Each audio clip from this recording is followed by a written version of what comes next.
கோபமான அந்த தலைவர் நோக்சிங்கோட மனைவியையும் அவர் கண்ணு முன்னாடி கொடூரமா கொள்றாரு. ஒரு பக்கத்துல உயிருக்கு மேல நேசிச்ச 2 பிள்ளைங்க, இன்னொரு பக்கத்துல அன்பான மனைவி, எல்லாரும் ரத்த வெள்ளத்துல இறந்து கிடக்குறாங்க. ஆனா அந்த வேதனையும் வலியும் வார்த்தையில சொல்ல முடியாதுங்க. ஆனாலும் ரோமர் 5ஆம் அதிகாரம் 8ஆம் வசனத்துல சொல்லி இருக்கிற மாதிரி, நாம பாவிகளாக இருக்கையில் கிறிஸ்து நமக்காக மரித்ததினால் தேவன் நம்மேல் வைத்த அன்பை அவர் விளக்க பண்ணுகிறார். இந்த வசனம் தான் அவருக்குள்ள ஓடிக்கிட்டே இருக்கு.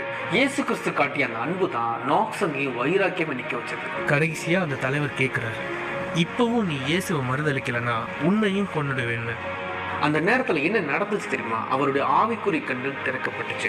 அவர் முன்னாடி ஒரு தரிசனம் தெரியுது. அந்த தரிசனத்தை பார்த்துட்டு இருக்கும் போதே